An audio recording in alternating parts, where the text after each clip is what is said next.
Good morning. This is Friday Friends with Pastor Kimber, and we are on part 2 of the Velveteen Rabbit. Some of you wanted a closer look at my friend Lieblich last week, so we'll just give you a good view. His nice little cottontail here at the back. He's all ready to hear the second part of the story.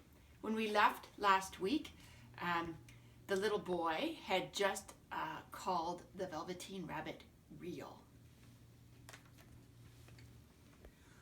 That was a wonderful summer. Near the house where they lived, there was a wood, and in the long June evenings, the boy liked to go there after tea to play. He took the Velveteen Rabbit with him, and before he wandered off to pick flowers or play at brigands among the trees, he always made the rabbit a little nest somewhere among the bracken, where he would be quite cozy, for he was a kind-hearted little boy, and he liked Bunny to be comfortable. One evening, while the rabbit was lying there alone, watching the ants that ran to and fro between his velvet paws in the grass, he saw two strange beings creep up out of the tall bracken near him. They were rabbits like himself, but quite furry and brand new. They must have been very well made, for their seams didn't show at all, and they changed shape in a queer way when they moved. One minute they were long and thin, and the next they were all fat and bunchy, instead of always staying the same like he did. Their feet patted softly on the ground, and they crept quite close to him, twitching their noses, while the rabbit stared hard to see which side of the clockwork stuck out, for he knew that people who jump generally have something to wind them up. But he couldn't see it. They were evidently a new kind of rabbit altogether. They stared at him, and the little rabbit stared back. And all the time their noses twitched. "Why don't you get up and play with us?" one of them asked. "I don't feel like it," said the rabbit, for he didn't want to explain that he had no clockwork. "Ho," said the furry rabbit, "it's as easy as anything," and he gave a big hop sideways and stood on his hind legs. "I don't believe you can," he said. "I can," said the little rabbit. "I can jump higher than anything." He meant when the boy threw him, but of course he didn't want to say so. "Can you hop on your hind legs?" asked the furry rabbit. That was a dreadful question, for the Velveteen Rabbit had no hind legs at all. The back of him was made all in one piece, like a pincushion. He sat still in the bracken and hoped that the other rabbits wouldn't notice. "I don't want to," he said again. But the wild rabbits have very sharp eyes, and this one stretched out his neck and looked. "He hasn't got any hind legs," he called out. "Fancy a rabbit without a hind leg." And he began to laugh. "I have," cried the little rabbit. "I've got hind legs. I'm sitting on them." "Then stretch them out and show me, like this," said the wild rabbit. He began to whirl around and dance till the little rabbit got quite dizzy. "I don't like dancing," he said. "I'd rather sit still." But all the while he was longing to dance, for a funny, new, tickly feeling ran through him, and he felt he would give anything in the world to be able to jump about like these rabbits did. The strange rabbit stopped dancing and came quite close. He came so close this time that his long whiskers brushed the Velveteen Rabbit's ears, and then he wrinkled his nose suddenly and flattened his ears and jumped back. "He doesn't smell real," he exclaimed. "He isn't a rabbit at all. He isn't real." "I am real," said the little rabbit. "I am real because the boy said so," and he nearly began to cry. Just then there was a sound of footsteps, and the boy ran past them, and with a stamp of feet and a flash of white tails, the two strange rabbits disappeared. "Come back and play with me," called the little rabbit. "Oh, do come back. I know that I am real." But there was no answer. Only the little ants ran to and fro, and the bracken swayed gently where the two strangers had passed. The Velveteen Rabbit was all alone. "Oh dear," he thought, "why did they run away like that? Why couldn't they stop and talk to me?" For a long time he lay very still, watching the bracken and hoping that they would come back, but they never returned. And presently the sun sank lower, and the little white moths fluttered out, and the boy came and carried him home. Weeks passed and the little rabbit grew very old and shabby. But the boy loved him just as much. He loved him so hard that he loved off all his whiskers, and the pink lining of his ears turned gray and his brown spots faded. He even began to lose his shape, and he scarcely looked like a rabbit anymore, except to the boy. To him, he was always beautiful, and that was all that the little rabbit needed. He didn't mind how he looked to other people, because the nursery magic had made him real, and when you are real, shabbiness doesn't matter. And then one day, the boy was ill. His face grew very flushed, and he talked in his sleep, and his body was so hot that it burned the rabbit when he held him close. Strange people came and went in the nursery, and a light burned all night, and through it all the little Velveteen Rabbit lay there, hidden from sight underneath the bedclothes. And he never stirred, for he was afraid that if they found him, someone might take him away, and he knew that the little boy needed him. It was a long, weary time, for the boy was too ill to play, and the little rabbit found it rather dull, with nothing to do all day long. But he snuggled down patiently and looked forward to the time when the little boy should be well again, and they would go out in the garden amongst the flowers and the butterflies and play splendid games in the raspberry thicket like they used to. All sorts of delightful things he planned, and while the boy lay half asleep, he crept up close to the pillow and whispered them in his ear. And presently the fever turned, and the boy got better. He was able to sit up in bed and look at picture books while the little rabbit cuddled close at his side. And one day they let him get up and dressed. It was a bright sunny morning, and the windows stood wide open.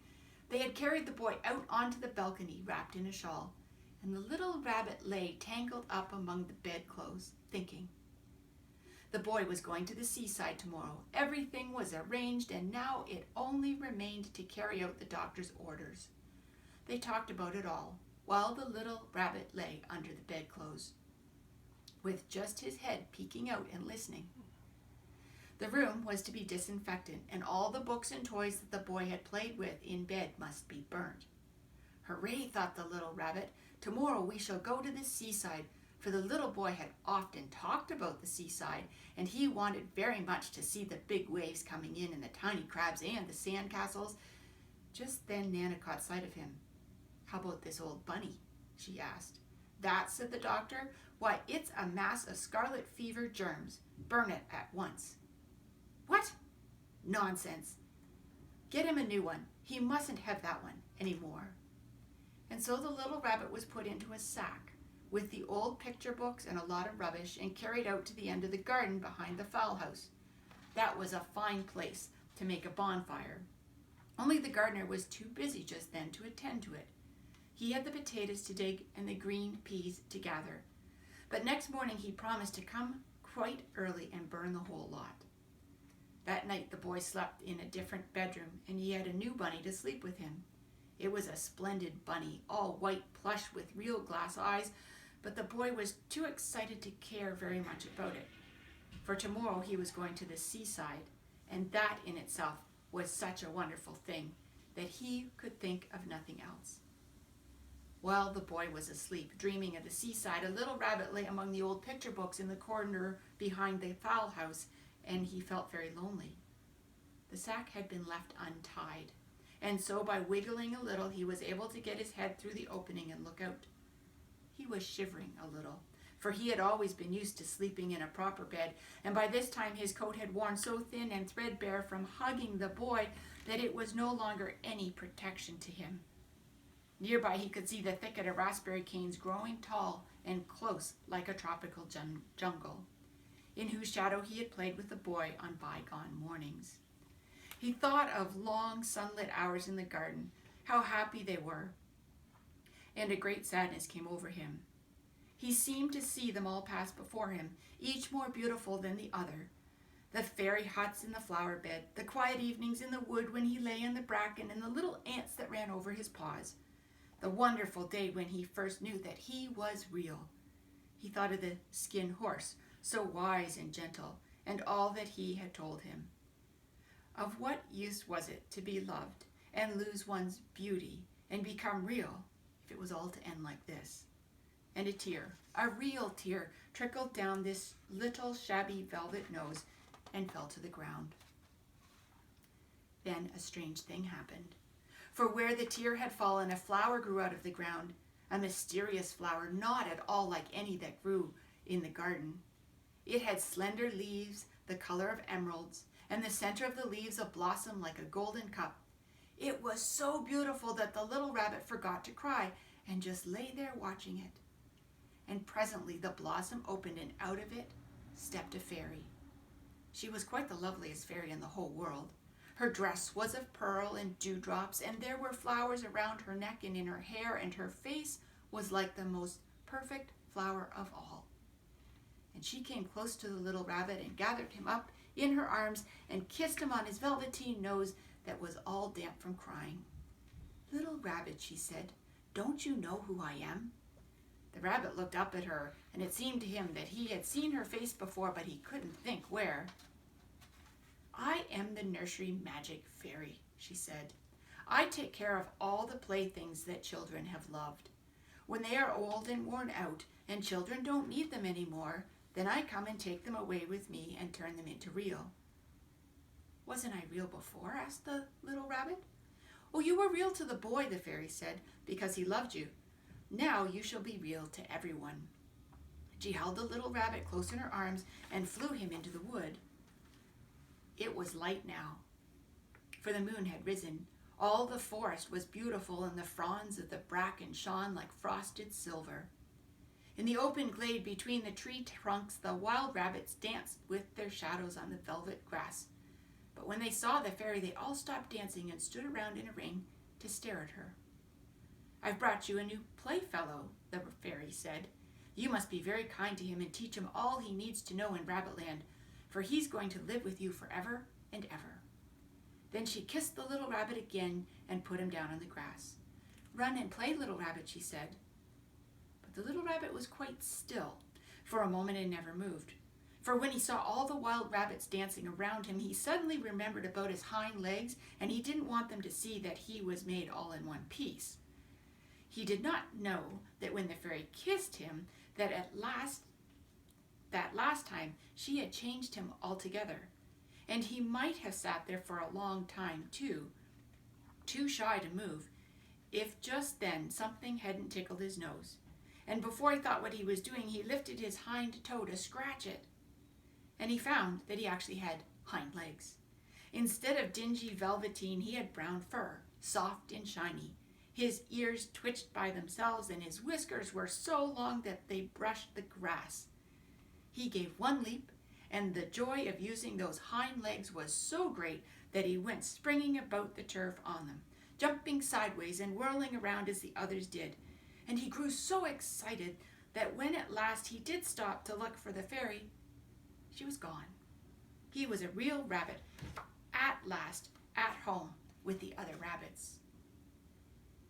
Autumn passed, and winter, and in the spring, when the days grew warm and sunny, the boy went out to play in the wood behind the house. And while he was playing, 2 rabbits crept out from the bracken and peeped at him. One of them was brown all over, but the other had strange markings under his fur, as though long ago he had been spotted, and the spots still showed through. And about this little soft nose and his round black eyes there was something familiar, so that the boy thought to himself, "Why, he looks just like my old bunny that was lost when I had scarlet fever." But he never knew that it really was his own bunny, come back to look at the child who had first helped him to be real.